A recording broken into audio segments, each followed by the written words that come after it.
Richard Monroe stared at a small yellow smudge on the Persian rug of his penthouse living room. The gloves, those yellow rubber gloves, several sizes too big for the tiny hands wearing them, looked almost absurd against the sober, immaculate decor around him.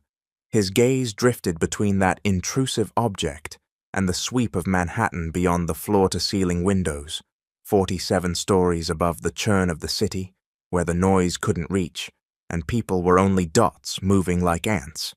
That was how he preferred it, at a distance. "Mr. Monroe?" The hesitant voice of Ellen, his housekeeper, cut through his thoughts. "The new cleaner started today, just as you approved. She brought her little girl. I thought you should know." Richard stayed motionless, his broad shoulders etched against the late afternoon light flooding the apartment. His fingers tapped once on the tempered glass coffee table.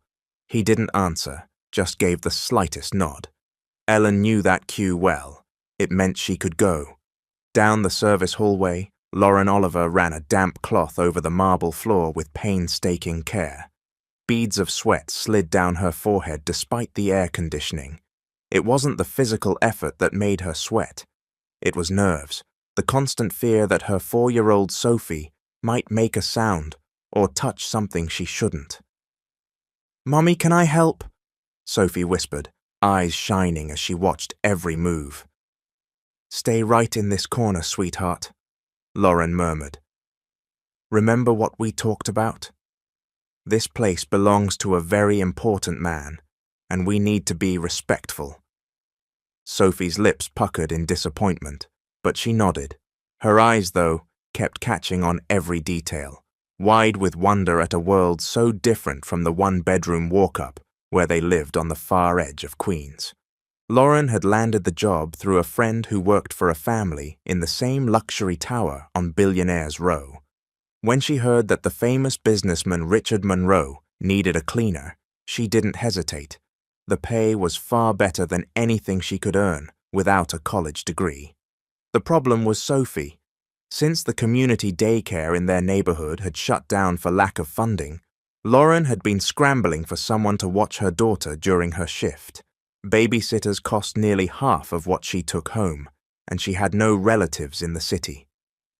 During the interview, she'd asked Ellen, heart in her throat, if she could bring the child. "Mr. Monroe doesn't like interruptions," Ellen said crisply, "but he's rarely home in the daytime. If the girl keeps quiet and doesn't touch anything, maybe. I'll ask him." To her surprise, the answer came back as a yes, or what Ellen took as a yes, since the boss only dipped his chin without saying a word. Now, on the second day of work, Lauren felt like she was walking on eggshells. At home, Sophie was lively, chatty, a cyclone of energy. Keeping her still for hours was like trying to hold water in your hands. "If you're really good today, we'll stop at Tony's Bakery on the way home and get you a custard-filled donut," Lauren promised, knowing she was bargaining, a necessary sin. Sophie grinned, flashing the little gap in her front teeth. Her round cheeks dimpled. "Can I wear my gloves?" she asked, pointing to the yellow rubber gloves Lauren had bought at a big box store. The girl loved imitating her mom. "Cleaning the house." "Okay, but stay right here by me, all right?" Sophie pulled on the gloves, comically huge on her tiny hands, and began polishing a vase with a glove fingertip, fiercely focused on her pretend task. On the other side of the apartment, Richard skimmed documents in his study. He didn't usually work from home, preferring the controlled, impersonal environment of his Park Avenue office, but today he needed to sign a few urgent papers his assistant had dropped off. The silence was almost absolute, broken only by the occasional clink of objects being cleaned and arranged. Richard liked it that way. Silence meant order, and order meant control, and control was all that mattered. At 38, Richard Monroe had built an empire in tech.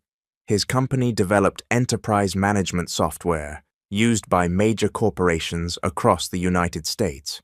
He'd started from nothing in a rented studio and now commanded more than 30,000 employees. People called him the Iceberg for his calculated cool and the sense that what you saw was only the tip of something far larger beneath. The nickname didn't bother him. If anything, it helped. No one dared speak to him beyond the strictly necessary. His penetrating stare could freeze anyone who ventured into anything personal. Even his VPs weighed every word in his presence. Meetings with Richard were reputed to be precise, direct, and frequently intimidating. What no one knew, or at least no one mentioned, was that he hadn't always been like that. There had been a time, before everything, when he smiled easily, when he believed in things beyond spreadsheets and contracts. But that was long gone, buried with memories he preferred not to revisit. The day unfolded with the controlled quiet Richard demanded. Now and then, he heard Lauren's whispers to her daughter. "Sit right here," or "Don't touch that, honey." The cleaner was efficient, he noted, discreetly quick, meticulous. Even with the child nearby, she kept everything in order. Around noon, Richard decided to grab coffee in the kitchen before returning to the papers. That's when it happened. Turning the corner, he nearly stumbled over something small. Sophie stood there, looking up at him with huge brown eyes, yellow rubber gloves swallowing her hands, holding a cookie, a simple vanilla wafer nibbled at the edge. Time seemed to stall. Richard, the man who made executives tremble, found himself momentarily without a script. The little girl, by contrast, showed no sign of being intimidated. "Would you like a piece of my cookie?" Sophie asked, with the disarming confidence only a child could have. "Mum says it's polite to share." Down the hall, Lauren appeared with a bucket, eyes widening in panic when she saw the scene. The cookie, her daughter, the millionaire, her job evaporating before her eyes. "Sophie," she hissed, urgent and thin, "come here. I'm so sorry, Mr. Monroe. But Richard wasn't looking at her. His eyes were fixed on the small figure in front of him, on the absurdly oversized yellow gloves, the tiny hands, the broken cookie offered like a precious treasure. Something strange happened then. A microsecond of hesitation, a hairline crack in perfectly constructed armor. Richard Monroe, the iceberg, the man who bowed to no one, slowly crouched until he was eye level with the child. "Thank you," he said. His voice, usually firm, sounded oddly gentle. To Lauren's complete shock, holding her breath, he accepted the crumbly piece from those little gloved hands. Sophie beamed, as if she had just clinched the most important deal in the world. "It's a vanilla wafer," she explained seriously. "It's my favorite. Mommy always puts one in my lunch." Richard nodded, as though she'd given him crucial intel for a multi-million-dollar negotiation. "I haven't had one of these in a long time," he said, and something in his tone, a nearly imperceptible note of nostalgia, made Lauren frown in confusion. "Sophie, come!" Lauren called again, still dreading the consequences of that unexpected interaction. "Mr. Monroe is busy." But Richard raised a hand slightly, a subtle gesture that somehow stilled Lauren where she stood. "It's all right," he said, still looking at Sophie. "I'm not that busy." Whether it was the words or the way he said them, a shiver ran up Lauren's spine. In 2 days working there, it was the first time she'd heard more than a couple of words in a row from the man. And now he was crouched in the hall, talking to her daughter, accepting a nibbled cookie from her little hands in yellow cleaning gloves. The world had tipped on its side. Blissfully unaware of how extraordinary the moment was, Sophie pressed on. "Do you live all alone in this big house?" she asked, scanning the vastness with innocent awe. "Aren't you scared of ghosts?" A strange sound slipped from Richard's throat. It took Lauren a second to realize it was something like a laugh, contained, brief, but undeniably a laugh. "No," he answered. "I think the ghosts are scared of me." Sophie considered this carefully, brow furrowed. "You don't look scary," she decided, with a child's brutal honesty. Just then, Ellen appeared in the hallway and froze at the sight. Her jaw literally dropped, and for an instant, no one moved. The feared executive, the man everyone avoided, was crouched in the hall, chatting with a 4-year-old. "Mr. Monroe," Ellen managed at last, "your lunch." Richard stood, posture resuming its usual command, but something had shifted. A slight easing in his shoulders, maybe, the faintest softening around his eyes. "Thank you for the cookie, Sophie," he said. Then, turning to Lauren, "Your daughter is welcome here." With that, he walked down the hall, leaving 3 people behind in different states of shock. Ellen looked as if she'd seen a ghost. Lauren breathed as though she'd just run a marathon. And Sophie, completely unaware of the miracle she'd just worked, simply smiled and took another bite of her cookie. That was the beginning of something no one could have predicted. Something that started with a simple vanilla wafer and a pair of oversized yellow gloves. In the days that followed, a peculiar dance took shape in the penthouse. Lauren carried out her tasks with the same efficiency, but the atmosphere felt subtly different. Richard no longer sealed himself in his study completely. Now and then he emerged, apparently by chance, just when Sophie usually had her snack. The girl, never particularly shy, now greeted him with bright enthusiasm whenever he appeared. "Morning, Uncle Rich." The nickname she coined on the 3rd day, and to everyone's astonishment, he didn't correct it. Ellen watched these interactions with a blend of fascination and suspicion. In 6 years working for Richard Monroe, she had never seen him show interest in any human being beyond the strictly professional. Now he paused to listen to a 4-year-old's rambling stories, answering with a patience no one had ever witnessed in a boardroom. "Do you think he's sick?" Ellen asked the driver once, watching through the kitchen window as Richard showed Sophie how the terrace sprinklers worked. Paul only shrugged. "Maybe he's just tired of being a block of ice." Lauren, for her part, lived on alert. Despite her boss's apparent transformation, she couldn't fully relax. Years of scraping by as a single mom had taught her that good things rarely lasted. At any moment, the spell could break, and she'd be back hunting for work. One Friday, finishing her shift earlier than usual, Lauren was packing up supplies when Richard appeared in the service area, a place he rarely visited. "Lauren," he said, his voice still carrying that formal timbre that never completely left him. "I'd like a word." Her stomach dropped. This was it. He'd tired of Sophie's presence. Maybe the girl had broken something valuable without her noticing, or talked too much, or dash. "Sophie told me tomorrow is your birthday," he continued, slicing through her spiral of dread. Lauren blinked. "Yes, sir. She gets excited about these things. She also mentioned you were going to the park, but it's supposed to rain all weekend." Richard spoke as if discussing the terms of a contract, but something different edged his eyes. "I have a mountain lodge in the Catskills. It's empty. I thought perhaps—" He paused as if the next words were hard to find. "Perhaps you'd like to use it for the weekend, as a bonus for your good work." Blood rushed to Lauren's face. A lodge in the Catskills?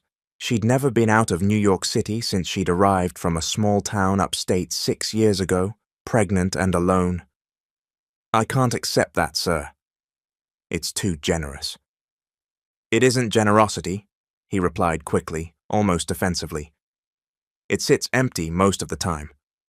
It's a waste, and Sophie—" He hesitated again. "Sophie said she's never seen snow." "Snow?" Lauren couldn't help the small smile. She saw on TV that sometimes there's snow up in the mountains, and became obsessed with the idea. I explained it's not that simple, and might not happen. Probably not, Richard agreed. But there are mountains, a chill in the air, fireplaces. It's different from the city. There was something so unusual about the conversation that Lauren didn't know how to react. This man, who barely spoke to his own executives, was offering his mountain house because a 4-year-old had mentioned she'd never seen snow.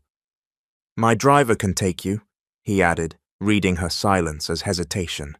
"And there's a local caretaker who prepares the place on short notice. You'd have privacy." He cleared his throat. "Of course." Lauren looked at her hands, rough from work. A weekend in the Catskills, Sophie would be over the moon.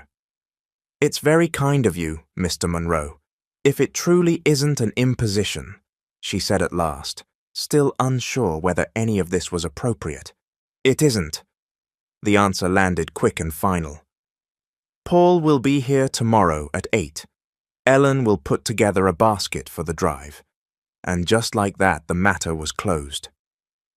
Richard dipped his head and left, while Lauren stood in the service area, wondering if she'd imagined the whole conversation. That night, in their small apartment, Lauren could barely keep up with Sophie's excitement as they packed a tiny suitcase with the girls' warmest clothes. "Are we going to see snow, Mommy? Can we make a snowman like in Frozen? Is Uncle Rich coming too?" The last question caught Lauren off guard. "No, sweetie. Mr. Monroe is only lending us his house. He's a very busy person." Sophie made the thoughtful face that always made her seem older than 4. "He looks sad when he thinks no one's looking," she murmured, folding her favorite scarf, a Christmas present from the downstairs neighbor. Lauren paused and looked at her daughter. "Why do you say that, Sophie?" The girl shrugged with the effortless candor children have. "Because his eyes go like this." She made an exaggeratedly melancholy expression that, in other circumstances, would have made Lauren laugh. "Like Mrs. Martin's puppy when it got left out on the balcony in the rain." Lauren sat on the edge of the bed, pulling Sophie close. "You're very observant, you know that? But grown-ups get serious sometimes because of work. It doesn't mean they're sad." "He smiles when I talk to him," Sophie insisted. "Only a little, but he smiles." Later that night, while Sophie slept hugging a one-eyed teddy, Lauren lay awake thinking about the strange turn their life had taken. 3 weeks ago, she was desperate for a job that would allow her to bring Sophie along. Now she was about to spend a weekend at Richard Monroe's mountain lodge, one of the wealthiest, most unreachable men in New York, and all because of a vanilla wafer and a pair of yellow gloves. Morning came with a fine, persistent city drizzle. At 7:55, Lauren and Sophie were already outside their small apartment, with a small rolling bag between them. Sophie wore her thickest coat, thrift store find, a touch too big, and the same yellow rubber gloves she now refused to take off. "They're my lucky gloves," she explained when Lauren tried to swap them for wool mittens. "I made friends with Uncle Rich because of them." Right at 8, a black Range Rover pulled up. Richard's driver, a middle-aged man named Paul, stepped out with an umbrella. "Good morning, Miss Oliver. Sophie," he greeted warmly. "Ready for the adventure?" Sophie bounced, the yellow gloves bright against the grey day. "We're going to see snow." Paul traded an amused glance with Lauren as he stowed the bag. "Well, I can't promise snow," he said, "but the lodge has a fireplace, hot chocolate, and the prettiest view in the mountains." What he didn't mention, what left Lauren speechless when they arrived, was the true nature of the lodge.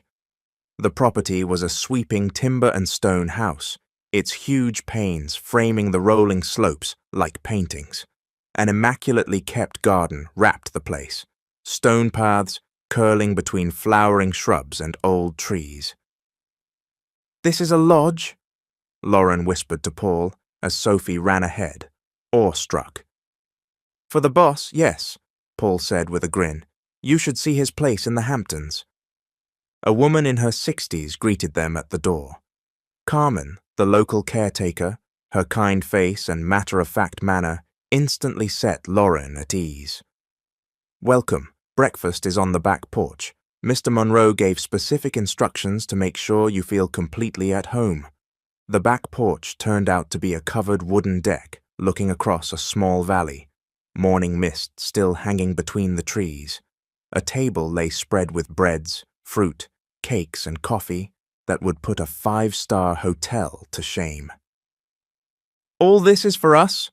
Lauren asked, incredulous. "Of course," Carmen replied, as if it were the most natural thing in the world. "And little Sophie has a special surprise." In the center of the table sat a covered platter. When Sophie lifted the lid, her eyes went wide with joy. Vanilla wafers decorated with colorful icing, each a tiny, smiling face. "Look, Mommy, just like the ones I gave Uncle Rich." Lauren picked one up, a lump rising in her throat. Richard Monroe, the man who made executives quake, had remembered the type of cookie a 4-year-old had offered him. That's when she noticed the envelope propped against the bread basket. Her name stood on the front in bold, elegant script. With trembling fingers, she opened it while Sophie was busy with the cookies. Inside was a simple, tasteful card bearing only a few handwritten lines. "Happy birthday, Lauren. Thank you for letting a little of your daughter's light into my life. Enjoy the weekend. R.M." She reread the note 3 times, trying to grasp what was happening. A month ago, Richard Monroe had been just an intimidating name, the unreachable millionaire she'd been scared to look at straight on. Now he was giving her a weekend in his mountain home and thanking her for Sophie's presence. Across the table, her daughter bit into a smiling cookie, scattering crumbs everywhere, yellow rubber gloves absurd and adorable against the elegant setting.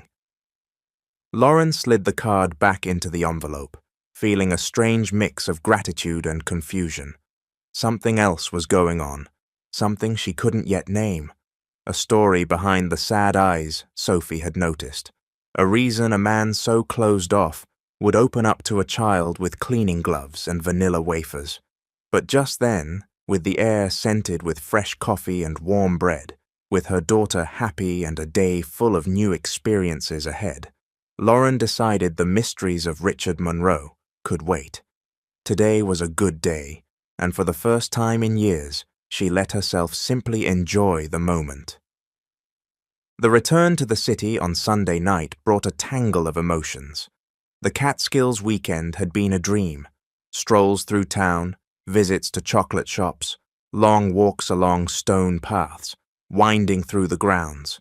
Sophie was radiant, cheeks pink from mountain air, eyes bright at every discovery. It hadn't snowed, of course, but one particularly cold morning, Carmen surprised them with an artificial snow machine set up in the yard, another unmentioned gift from Uncle Rich, as Sophie insisted on calling him. For nearly 2 hours, Sophie played in the made snow, building a tiny snowman and flapping snow angels in her beloved yellow gloves that she now rarely took off. The drive back was quiet, Sophie dozing in the rear seat, hugging a teddy bear she'd found on her bed. One more gift, unspoken, but clearly placed by Richard. Paul respected Lauren's silence, limiting himself to occasional remarks about traffic or weather. When they reached Lauren's modest building, it was past 9. Paul insisted on carrying the suitcase and a sack of gifts Carmen had packed, homemade jams, cookies, and even a spare throw blanket from the house. "Thank you for everything, Paul," Lauren said, as he set the things inside the tiny apartment. Sophie, half asleep, had gone straight to bed. "It was a wonderful weekend." Paul smiled, the kind that suggested he knew more than he said. "Pleasure was the boss's, believe me. I've never seen him so interested in anything that wasn't work." Before Lauren could ask what he meant, Paul tipped his head and left, and she was alone with her tangled thoughts, and an apartment that, after the lodge's luxury, felt even smaller than before. The next morning, after dropping Sophie at a daycare that had finally found her a spot, Lauren headed to Richard's with a mix of gratitude and nerves. How should she act? Thank him formally? Pretend nothing extraordinary had happened? Her anxiety spiked when Ellen informed her that Mr. Monroe was home. Unusual for a Monday morning. "He asked to see you as soon as you arrived," the housekeeper said, her tone revealing nothing. Lauren followed Ellen to Richard's study, heart thudding. Something in the air, a near palpable tension, made her feel as if she were walking into a kind of judgment. Richard stood by the window, looking out over the city. He turned as she came in, and she was struck by how different he seemed. Not physically, he still wore an immaculate dark suit, still held himself with that spine-straight posture that commanded immediate respect.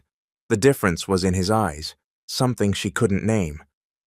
"Lauren," he said with a small nod, "I hope you enjoyed the Catskills." "It was wonderful, sir," she replied, words tumbling. "Sophie loved everything." The artificial snow was... She wouldn't stop talking about it, and the teddy bear, and the cookies. She stopped herself, aware she was rambling. "I mean, thank you for everything." He dipped his head briefly, as if dismissing the thanks. "It was nothing," he said. Then, after a pause, "How was your birthday?" The question caught her off guard. It was so ordinary, so normal, something a friend might ask, not the sort of thing Richard Monroe, who ran one of the largest tech firms in the country, would ask his cleaner. "The best in years," she admitted. "Thank you for the card." Silence settled between them, not quite uncomfortable, but weighted with something unsaid. Richard seemed to be choosing his next words with care, unusual for a man known for blunt economy in speech. "Can I ask you a personal question, Lauren?" he said quietly. "Yes, go ahead," she said nervously. "Where's Sophie's dad?" "Who is he?" Lauren was taken aback, but answered quietly, fiddling with her hands. "His name was Caleb Hart," Lauren said. "We grew up in a small upstate town. He worked nights at the garage and trained as an EMT because he liked being first to help. When I told him I was pregnant, he went pale and said, 'Okay, we'll figure it out.' He picked up extra shifts. One day, covering an overnight shift, the ambulance hit black ice on Route 17. His partner lived. Caleb didn't. I was 7 months along. I packed a bag and came to the city because every siren felt like it was coming for me. I just couldn't stay anymore." She let the silence sit, then added, softer, "I don't want Sophie to carry the weight of a tragedy she didn't cause. So I give her the part that's true and light. Her father showed up. He helped people. He loved us. And when she asks why he isn't here, I say sometimes the people who loved us first are the ones we have to carry forward by how we choose to live." Richard was quiet for a long time, but she could see the empathy in his eyes. "Lauren," he said at last, voice taking on a more formal note, "I'd like to make you a proposal." Her stomach lurched, quickly forgetting her earlier sadness. A proposal? What kind of proposal would a man like him make to someone like her? Her mind darted to the worst stories she'd heard about rich men and their employees. But that didn't match the Richard she was beginning to know, the man charmed by her daughter's innocence, who had remembered a 4-year-old's favorite cookie. "I've been watching Sophie," he continued, apparently unaware of her unease. "She's an extraordinary child, bright, curious, the kind who deserves opportunities." Lauren's body unclenched slightly, though she was now simply confused. "She is," she agreed, a small smile rising at the thought of her daughter. "Sometimes I think she's too smart for her own good." Something like the ghost of a smile passed over Richard's lips. "I noticed the daycare doesn't offer much in terms of enrichment," he went on. "I'd like to offer an alternative." "An alternative?" There's a school not far from here, Oak Ridge Academy, one of the best early education programs in the city. They have an advanced cognitive development track, art, music. He paused, reading her face. I'd like to offer Sophie a scholarship. Lauren felt the air sucked from the room, a scholarship to Oak Ridge Academy. She knew the place, or rather, its reputation. It was where the city's elite sent their children. Waitlists years long, tuition more than her monthly paycheck. Mr. Monroe, I don't know what to say, she faltered, suddenly feeling small. It's an incredibly generous offer, but it isn't charity, Richard cut in, as if anticipating her thoughts. Consider it an investment. Sophie has potential. It would be a waste not to develop it because of finances. There was an intensity to the way he spoke that made Lauren wonder if there was something more behind the offer, something personal she couldn't quite see. Why? The question escaped before she could stop it. Why would you do this for us? You barely know us. Richard looked away for a moment, and for the first time since she'd met him, Lauren had the impression he was genuinely uncomfortable. Let's say I recognize potential when I see it, he said finally. And maybe, he paused, weighing words. Maybe I'm trying to settle a few accounts with the universe. Before Lauren could ask what that meant, his tone shifted back to pragmatic. I've already spoken to the head of school. They'd have a spot for the fall. There's plenty of time to prepare everything. Transportation wouldn't be an issue. It can be arranged. Lauren's head spun. It was all so sudden, so unexpected. Part of her wanted to accept on the spot, what mother wouldn't, but another part felt unsettled, as if she were stepping into a debt she could never repay. I need to think, she said at last, and talk to Sophie. She'd have to leave her friends and adjust to a whole new environment. Richard nodded, as if he respected her caution. Of course. Take the time you need. He went to his desk and picked up an envelope. Here's some information about the school and the program. It may help. Lauren accepted it, feeling the weight of the fine paper between her fingers. It was like holding her daughter's future in her hands. Thank you, she whispered, for considering Sophie, for all this.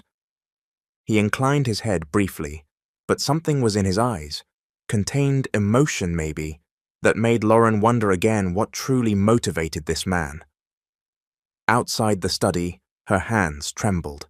The envelope in her bag felt like both promise and riddle. As she returned to her chores, her mind drifted back to his phrase about settling accounts with the universe. What had happened in his life to turn him into the cold, distant figure everyone feared? And what had Sophie, armed with yellow gloves and a vanilla wafer, stirred in him? As the day wore on, Lauren remained split. The opportunity was extraordinary, the kind of chance she'd never imagined for her child. But something else was at play, a story untold, just at the edge of sight. Over lunch, alone in the staff kitchen while Ellen arranged something in the dining room, Lauren opened the envelope. Inside were glossy brochures, smiling children in spacious, well-equipped classrooms, impeccable gardens, detailed descriptions of curricula. At the bottom lay another paper, a formal letter confirming Sophie's acceptance into the school's scholarship program, signed by the head of school and by Richard. He had already set everything in motion, apparently confident she would say yes. That certainty should have irritated her, but for some reason it didn't. Maybe because deep down she already knew what she would do. What mother would refuse such a chance? Still, as she slid the documents back into her bag, Lauren couldn't help wondering what, exactly, she was stepping into, and whether that sudden generosity would come with a price she couldn't yet see. That afternoon, picking up Sophie from daycare, she watched her daughter playing with the other kids, still wearing the now scuffed yellow gloves, making up some game that had the others giggling. Her heart tightened at the thought of pulling her away from these friends. Then she thought of the opportunities, the future she could help build. "Mommy!" Sophie ran to her, eyes bright. "Guess what my teacher said? That I'm really smart and when I grow up I can be a scientist." Lauren crouched to hug her tight, breathing in the scent of child and crayons. "Really? Do you want to be a scientist?" Sophie made that solemn face again. "Today I do. Yesterday I wanted to be an astronaut and the day before that a snow princess." Lauren laughed, a laugh so full of love it almost hurt. "You can be anything you want, my love," she said, and in that moment she decided. Absolutely anything. July rolled in with a biting chill unusual for the city. On the mornings Lauren arrived at the penthouse, the fogged glass of the windows put a blurred membrane between the apartment's luxury and the awakening streets below. In the weeks after the scholarship offer, an oddly comfortable routine settled in. Sophie now came with Lauren 3 times a week. Richard had adapted his own schedule to be home on those days, a fact Ellen said was utterly unprecedented. Though he never said it, it was clear he anticipated the child's visits. One especially cold morning, Lauren was cleaning the bedrooms when she heard something that made her stop in the hall. Laughter. Following the sound, she found the study door ajar and saw a scene she would never have imagined. Richard Monroe, the dreaded executive, was sitting on the floor of his immaculate office. In front of him, Sophie, still in her inseparable yellow gloves, now quite worn, worked on an elaborate jigsaw puzzle. "No, Uncle Rich, that piece is sky, not mountain," she instructed with the earnestness of a seasoned teacher. Richard, with a patience that contradicted his reputation, only nodded and handed the piece back. "You're right. I'm not very good at this." "That's because you don't practice," Sophie said pragmatically. "My teacher says everything gets better with practice." "Your teacher sounds wise." "She is," Sophie agreed. Then, as if remembering something important, added, "Mommy says I'm changing schools." "To one with a tree name." Lauren's breath hitched. She had decided to accept the offer, but hadn't told Sophie all the details, only that a new school might be coming. "Oak Ridge Academy," Richard corrected gently. "And how do you feel about that?" Sophie frowned, considering the question with the gravity children reserve for big matters. "Can I take my gloves?" Richard seemed to suppress a smile. "I believe so. Maybe for recess." "Do they have puzzles like this?"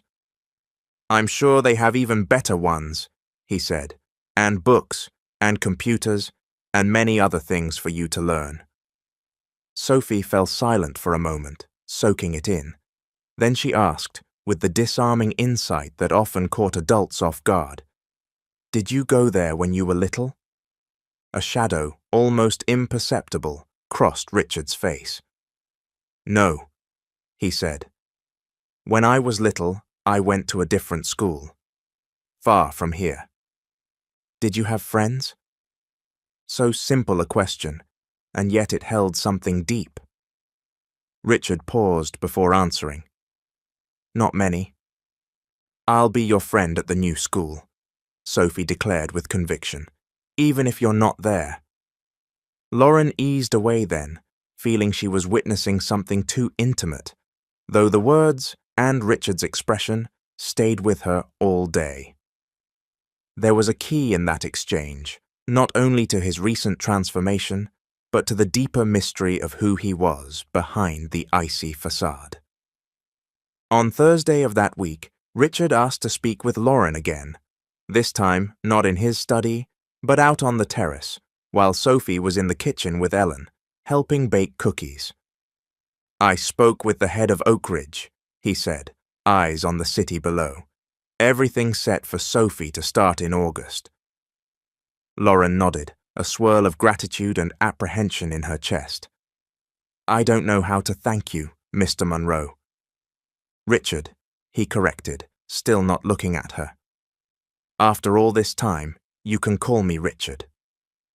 There was something almost vulnerable in the way he said it, as if he were offering more than just his first name. Richard, Lauren repeated, testing the sound. It felt strange, too intimate. Sophie is very excited. She's already told everyone at daycare she's going to a school with trees. A brief smile tugged at his mouth. She's extraordinary. Yes, she is. Lauren hesitated, gathering courage for the question that had haunted her for weeks. May I ask something personal? He turned at last to face her, caution evident in his eyes, so tangible she could almost feel it. Why are you doing all this for us? She continued softly but firmly. The truth. Not just that you see potential in Sophie, or that you're settling accounts with the universe. The silence that followed was so dense Lauren could feel its weight. For a moment she thought he wouldn't answer, that he would retreat into his frost, but then something in his expression gave way. I had a daughter, he said so quietly she had to lean in to hear. Or I would have. She never made it into the world. The revelation hit Lauren like a physical blow. Of all the possibilities she'd imagined, that hadn't been one. I'm so sorry, she murmured, knowing how inadequate the words were. He made a vague gesture, pushing away her sympathy. It was a long time ago. 7 years. A car accident. My wife was 8 months along. A knot rose in Lauren's throat. 7 years. About when Sophie was born. Suddenly, so much made sense. Richard's interest in Sophie, the scholarship, even the Catskills weekend. Her name would have been Anna Sophia, he said, voice distant now, as if speaking of another time, another life. Isabel, my wife, loved the name. She said it meant wisdom. It's beautiful, Lauren said, fighting the tears that burned at her eyes. They weren't hers to shed. When I saw your daughter in the hall with those ridiculous yellow gloves and the cookie, he paused, searching for words. It was as if something frozen inside me started to thaw. And then, when I learned her name, Sophie. I understand, Lauren said quietly. I know it might sound strange, maybe even disturbing, he went on, meeting her eyes. I'm not trying to replace anyone. It's more like the universe handed me a second chance, not to be a father, but to make some kind of difference. Lauren didn't know what to say. The story broke her heart, and it explained so much, the coldness, the isolation, the abrupt connection with Sophie. It isn't strange, she said finally. It's human. Something in those simple words struck him deeply. For a brief moment his mask wavered, and Lauren glimpsed the pain he carried, a pain he had likely never shared with anyone. After the accident, I buried myself in work, he said. I built this company, this fortress, and convinced myself it was what mattered. Until a child with yellow gloves offered you a cookie, Lauren finished, a small smile despite the gravity. Richard nodded, eyes glittering, a literal reminder that there was more to life than spreadsheets and contracts. They stood in silence, absorbing the weight of what had been spoken. Outside, the city kept its relentless rhythm, blind to a moment of connection unfolding high above. Uncle Rich! Mommy, the cookies are ready! Sophie's voice rang across the penthouse, shattering the spell with her bright joy. Richard blinked, and when he looked at Lauren again, his usual composure had returned, though something in his eyes remained changed, more open. Looks like we're needed, he said, testing a small smile. As they walked to the kitchen, Lauren felt something fundamental shift between them. It wasn't only that she now knew his secret, it was that somehow they had crossed an invisible border, from boss and employee to something else, something she couldn't yet define. In the kitchen, they found Sophie standing on a stool, in an apron and a makeshift chef's hat Ellen had conjured, proudly holding a tray of slightly lopsided chocolate cookies. "I made them almost by myself," she announced. "Ellen just helped with the oven because it's dangerous." "They're wonderful," Richard praised, accepting the cookie Sophie offered with the same solemnity with which he had accepted that first vanilla wafer weeks before. Watching, Sophie radiant with pride, Richard tasting the cookie as if it were a delicacy, Ellen observing with a baffled expression shading into admiration, Lauren felt a strange sense of belonging, as if this improbable group were becoming a kind of family. The thought soothed and scared her in equal measure. That night, while tucking Sophie in, Lauren couldn't stop thinking about Richard's story, the grief he carried, the life he might have had, the solitude he had chosen as refuge. "Mommy," Sophie murmured, half asleep, "Uncle Rich looks less sad now, right?" Lauren kissed her daughter's forehead, once again astonished by the child's keen perception. "Yes, honey. I think he does." "It's because of cookies," Sophie declared with drowsy certainty. "Cookies make everyone happy." In the dim room, Lauren smiled. "I think you're right. Now sleep." Watching her daughter drift off, Lauren wondered at the odd paths life takes, how a simple gesture, a child offering a cookie, could trigger something so deep, how fate sometimes seemed to have a peculiar sense of humor, or maybe poetic justice, and more unsettling still, she wondered about the path ahead. Now that she knew Richard's story, now that she had seen beyond the facade, she felt connected to him in a way she hadn't expected, a connection that both frightened and intrigued her. In his luxurious home, 47 floors up, Richard Monroe was awake too, looking at a small picture frame he usually kept tucked away. The photo showed a dark-haired woman with a radiant smile, one hand resting on the swell of late pregnancy. "You would have liked her, Belle," he murmured to the silent image. For the first time in 7 years, the memory brought not only pain. The morning of Sophie's first day at Oak Ridge dawned with that trademark New York drizzle that doesn't exactly soak you, but insists on dampening everything. Lauren had spent the evening preparing every detail. The new uniform, meticulously pressed, the backpack packed with school supplies still smelling new, the special lunch made for the occasion. Sophie was electric, bouncing around the small living room in her navy and white uniform, twirling to watch the pleats flare. "Mommy, can I bring my gloves?" Lauren smiled, expecting the question. The yellow gloves, now faded and torn at the fingertips, had become Sophie's kind of lucky charm. "You can put them in your backpack, but only for recess," she agreed. "And remember what we talked about, school rules?" Sophie nodded solemnly, reciting what they'd gone over 100 times. Raise your hand before speaking, be kind to classmates, listen to the teachers. A soft horn sounded outside, breaking the chant. Lauren peered through the window and saw Richard's black car at the curb, Paul at the wheel. She hadn't expected Richard to come in person. The plan had been for Paul to drive Sophie while Lauren headed to work. The car's presence at that hour, outside the plan, surprised her. "Let's go, honey." "The car's here." They took the stairs. The elevator was broken, as usual. Sophie hopped ahead, new backpack bobbing. On the sidewalk, Paul stepped out to open the back door, and, to Lauren's surprise, Richard was inside. "Uncle Rich!" Sophie cried, joy flaring. Without hesitation, she climbed in and settled beside him. "Good morning, Sophie," he said, a small but genuine smile warming his face. "Ready for the big day?" "Totally ready." "I even brought my lucky gloves," she declared, unzipping the bag to show the yellow pair carefully folded in a side pocket. Richard looked at Lauren, still on the curb, a bit at sea. "Good morning, Lauren.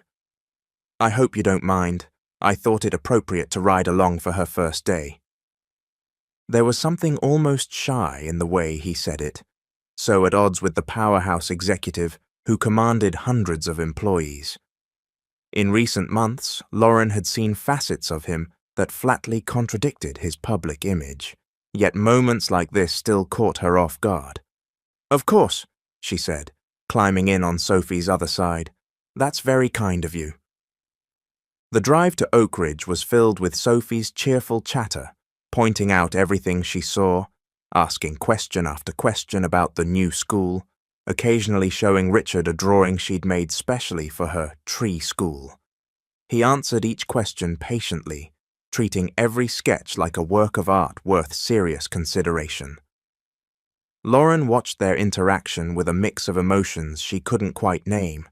There was gratitude, certainly, for what Richard was doing for Sophie, for the chance she could never have provided alone.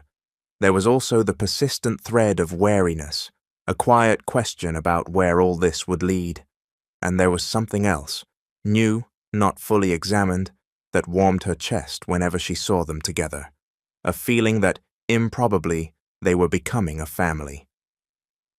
Oak Ridge occupied a leafy campus in Brooklyn Heights, elegant buildings spaced across manicured grounds. At the entrance stood a venerable oak, said to have been planted by the school's founder on opening day, welcoming students with generous shade. As the car rolled to a stop, Lauren's stomach tightened. This world of elite private schools, of immaculate uniforms and parents arriving in luxury cars, was foreign to her. For a moment she questioned everything, whether she had done right, whether Sophie would feel out of place among families so different from theirs. As if reading her mind, Richard spoke softly, just for her. "She'll be fine. Children this age don't see the differences adults do." Lauren nodded, trying to believe it. "The head of school, Doctor." Marina Foster, an elegant woman with a warm smile, came personally to greet them, a privilege Lauren suspected had everything to do with who was underwriting Sophie's scholarship. "Welcome to Oak Ridge, Sophie," she said, kneeling to meet the child's eyes. "We are very happy to have you with us." Sophie, normally so chatty, suddenly looked a little overwhelmed by the grandeur. Instinctively, her small hand found Lauren's, squeezing hard. "Thank you," she whispered, rare softness that made Lauren smile. "Miss, Beatrice is expecting you, Doctor," Foster went on. "Would you like to see your classroom?" Sophie looked to Lauren for reassurance. Lauren nodded, bending to kiss her forehead. "It's going to be wonderful, sweetheart. I'll be here to pick you up this afternoon." "Is Uncle Rich coming too?" Sophie asked, eyes wide and hopeful. The question took them all by surprise. For a beat, silence hung. Lauren saw something pass over Richard's face, raw, almost vulnerable. "I have meetings today," he said at last, "but I promise we'll come together to pick you up soon. All right?" That seemed to satisfy Sophie. She nodded and turned to follow the head of school.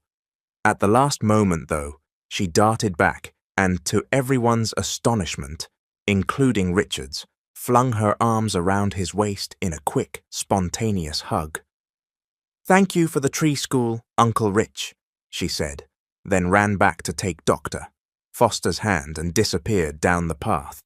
Lauren and Richard stood side by side, watching until Sophie was out of sight. There was a strange intimacy to that shared moment, as if they really were a couple leaving their child on her first day. "She'll do well," Richard said again, voice slightly rough. "Yes," Lauren agreed. "Thanks to you." He shook his head, almost uncomfortable. "Don't thank me. She, Sophie, brought something back to my life I didn't even know I deserved." The honesty in the statement took Lauren by surprise. In recent months, Richard had opened up in fragments, but rarely so directly. "Even so," she said gently. "Thank you." They returned to the car in silence, each lost in thought. Lauren expected Richard to drop her at the nearest bus stop, as they'd arranged, so she could head to work. Instead, once inside, he told Paul, "Back to the penthouse." Lauren looked at him, puzzled. "But I need to go to work." "I know," he said, tone enigmatic. "But first, we need to talk." Her stomach flipped. Over the months, she had learned to read him better, the subtle tells of mood. Now something in his face, determination, a tension she couldn't quite interpret, made her pulse pick up. The ride back was quiet, a stark contrast to the chatter on the way. At the apartment, he led her not to the living room or the study, but to the terrace, the place where they'd had their most meaningful conversation, where he'd told her about his wife and the child who never drew breath. The city spread below, the drizzle now a fine rain laying a silver veil over the skyline. Richard stood silent for a long moment, hands on the railing, shoulders tight in a way she rarely saw. "Lauren," he began finally, voice controlled but with a faint tremor that betrayed the calm. "These last months have changed a lot in my life. In me." She nodded, uncertain where this was going, a strange tingling at the base of her spine. Anticipation or fear, she couldn't tell. "Before you and Sophie," he said, "I existed. I worked, ate, slept, repeated. I convinced myself that was enough." He paused, choosing words. "It wasn't." Lauren kept quiet, sensing that anything she said might break a fragile confession.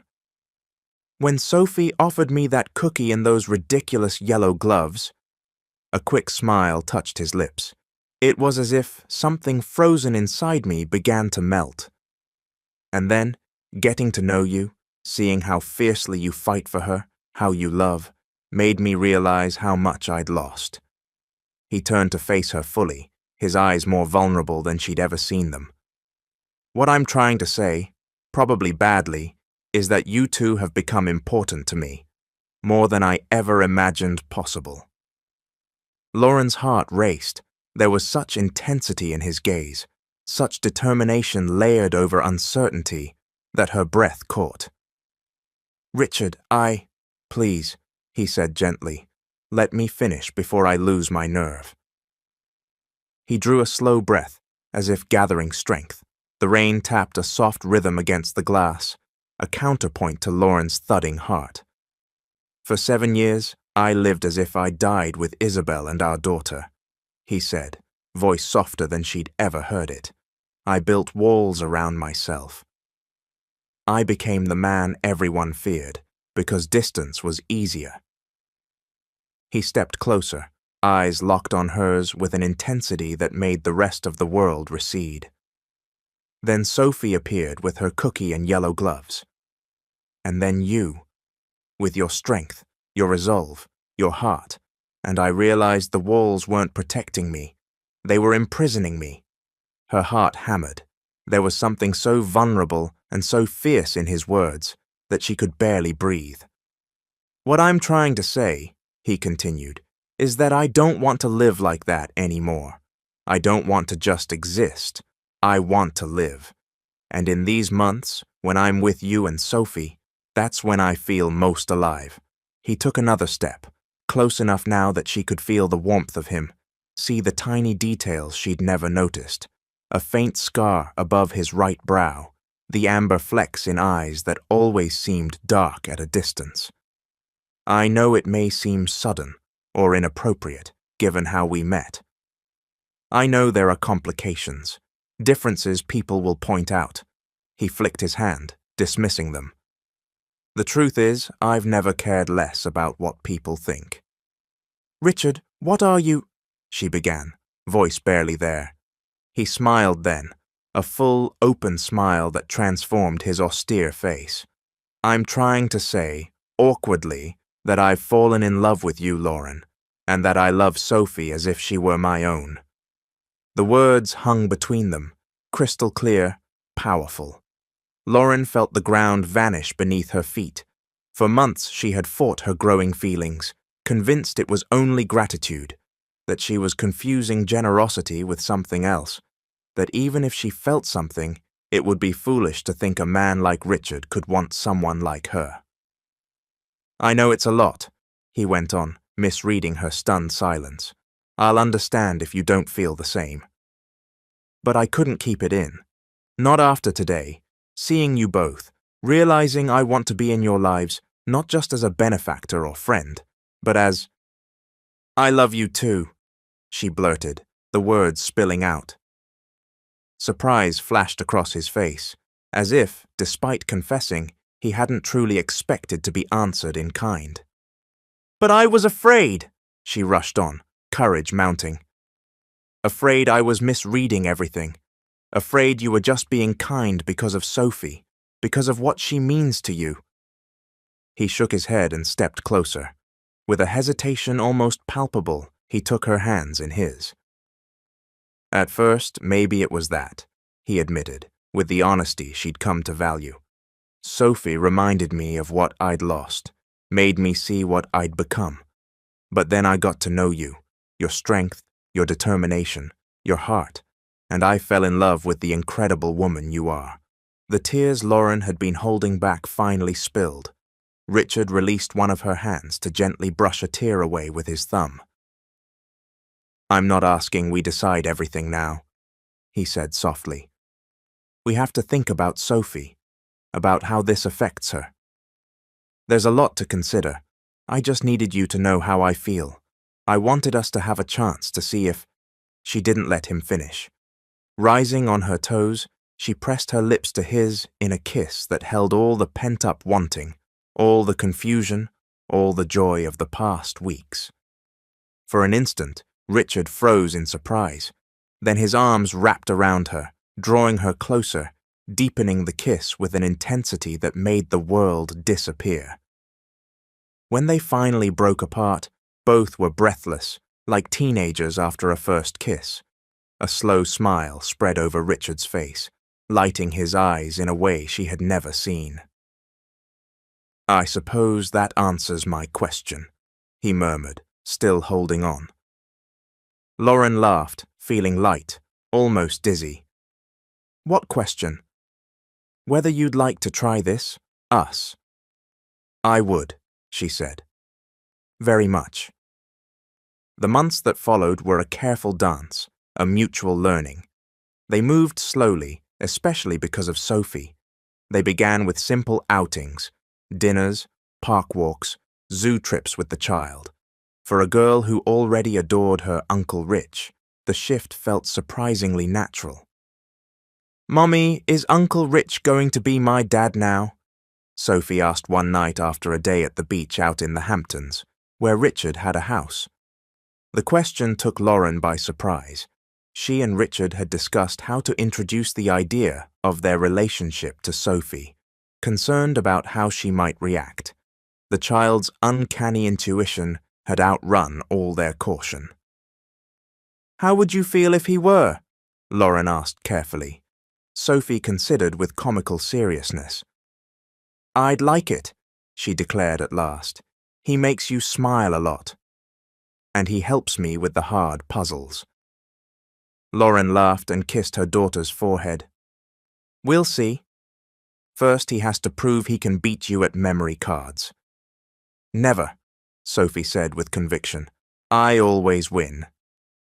When Lauren told Richard about the conversation that night over the phone, the silence on the other end worried her, until she heard something she'd never heard before.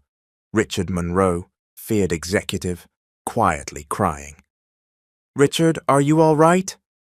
"I am," he said, voice thick. "It's just, I never thought I'd have this again. A family." The word hung between them, heavy with meaning and promise. The following spring, when the oaks at Oak Ridge burst into bloom, Richard took Lauren and Sophie for a special picnic on the school's grounds after classes. Sophie, now almost 5.5, ran between the trees, still sometimes wearing her yellow gloves, now replaced by a new pair Richard had found at a specialty gardening shop. "She's never going to give those up, is she?" Lauren said, smiling as she watched. I hope not, Richard answered, squeezing her hand. They remind me how all this began. There was something in his voice, a delicate tension, that made Lauren look at him more closely. He seemed nervous, rare for a man usually so controlled. Richard, is everything okay? He nodded, then called Sophie, who came pelting back, cheeks flushed, yellow gloves bright against her uniform. Sophie, he said, kneeling to her height, I have a very important question for your mum. But first I wanted to ask you something. Sophie cocked her head, curious. Lauren watched, confused but smiling. Sophie, Richard continued, voice soft but steady, would you give me permission to ask your mum to marry me? And if she says yes, would you accept me as your dad? Sophie's eyes flew wide, then a huge smile broke over her face. Yes, she shouted, bouncing. Yes, yes, yes! Tears sprang to Lauren's eyes as Richard turned to her, still on one knee, drawing a small velvet box from his jacket. Lauren Oliver, he said, voice trembling, you brought light back into my life when I thought I'd live forever in the dark. You and Sophie taught me to love again, to live again. Would you do me the honor of becoming my wife? He opened the box to reveal a diamond solitaire, elegant, dazzling in its simplicity. The world reeled, memories flashed, the first cookie, the yellow gloves, the Catskills, the first kiss on the terrace, late-night talks, careful plans, growing smiles, love that had quietly, steadily taken root. Yes, she said, tears running freely now.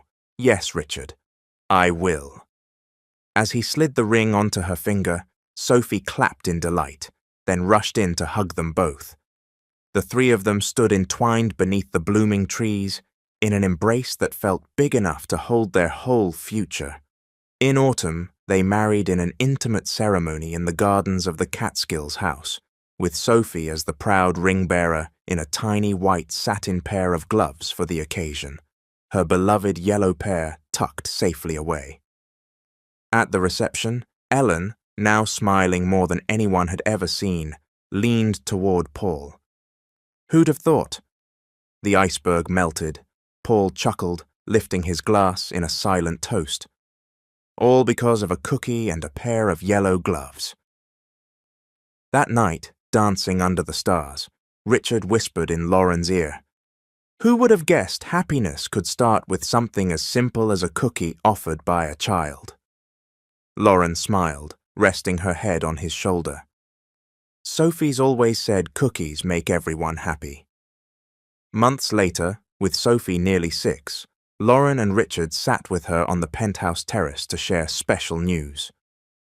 Sophie, Lauren began, holding her daughter's hand, remember how you always asked for a little brother or sister?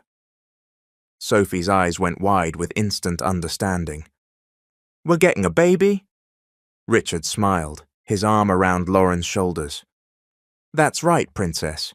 In a few months, you'll be a big sister.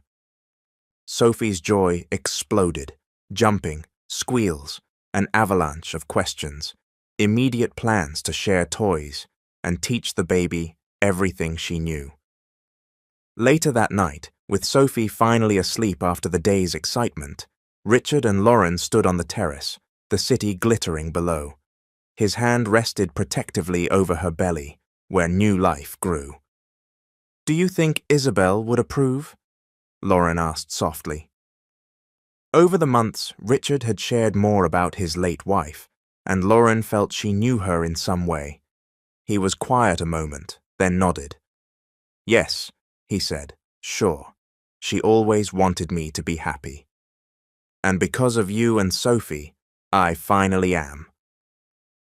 As the sun set and cast gold across the skyline, Richard thought about how life can turn in unexpected ways, how a simple gesture, a child offering a cookie, could spark such a profound transformation. In the next room, Sophie slept peacefully, her yellow gloves resting on her nightstand as always, a constant reminder of the moment that changed everything. And in Richard's mind, That image would remain forever. A tiny girl with gloves too big for her hands, offering a vanilla wafer to the man everyone feared to approach. The man who, thanks to that simple act, learned how to love again. The end. Thank you all for watching. This is Mr. Hope. I love you all.